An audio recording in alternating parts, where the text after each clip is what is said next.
Hello বন্ধুরা, কেমন আছেন সবাই? আশা করি অনেক ভালো আছেন। আজকের এই ভিডিওতে আমরা দেখব সকালে তাড়াতাড়ি ঘুম থেকে ওঠার জন্য 10টি কার্যকরী অভ্যাস। 1 নাম্বার, নিয়মিত ঘুমের রুটিন বজায় রাখা। প্রতিদিন একই সময়ে ঘুমানো এবং ঘুম থেকে ওঠার অভ্যাস করুন।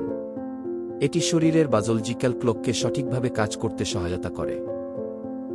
2 নাম্বার, এক্সপোজার টু লাইট। সকালে ওঠার পরপরই সূর্যের আলো বা উজ্জ্বল আলোতে যান। এটি শরীরকে জাগিয়ে তোলে এবং ঘুম তাড়াতে সাহায্য করে। 3 নাম্বার, ঘুমের আগে আরামদায়ক পরিবেশ তৈরি করুন। ঘুমানোর আগে বই পড়া, ধ্যান করা বা মৃদু সঙ্গীত শোনা ভালো অভ্যাস।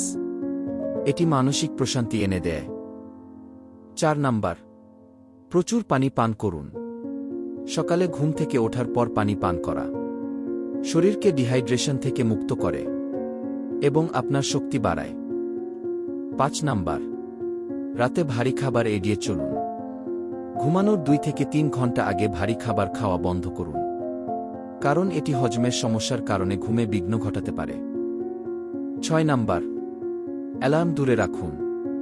আপনার অ্যালার্ম ক্লকটি এমন স্থানে রাখুন যেখানে আপনি বিছানা থেকে উঠে সেটি বন্ধ করতে বাধ্য হবেন। 7 নাম্বার, মোবাইল ফোন দূরে রাখুন। ঘুমানোর আগে মোবাইল বা অন্য ইলেকট্রনিক ডিভাইস থেকে দূরে থাকুন। এগুলোর নীল আলো ঘুমে বাধা সৃষ্টি করে। 8 নাম্বার, সকালে স্ট্রেচিং বা ব্যায়াম। সকালে হালকা স্ট্রেচিং বা ব্যায়াম আপনার শরীরকে উদ্যমী করে তোলে এবং অলসতা দূর করে। 9 নাম্বার, ঘুমানোর আগে ধ্যান বা শ্বাসপ্রশ্বাসের নিয়ন্ত্রণ। ঘুমানোর আগে কয়েক মিনিট ধ্যান বা শ্বাসপ্রশ্বাসের নিয়ন্ত্রণ অভ্যাস করুন। এটি মানসিক প্রশান্তি আনতে সহায়তা করে। 10 নাম্বার, নিজেকে পুরস্কৃত করুন। যখনই আপনি তাড়াতাড়ি ঘুম থেকে উঠবেন, নিজেকে ছোটখাটো পুরস্কার দিন। এটি আপনার অভ্যাসকে মজবুত করতে সাহায্য করবে। এই অভ্যাসগুলো মেনে চললে আপনি সকালে তাড়াতাড়ি ঘুম থেকে উঠতে পারার সম্ভাবনা অনেক বেড়ে যাবে। এতক্ষণ ধরে ভিডিওটি দেখার জন্য ধন্যবাদ। দেখা হবে পরের ভিডিওতে। সাবস্ক্রাইব করে পাশেই থাকুন।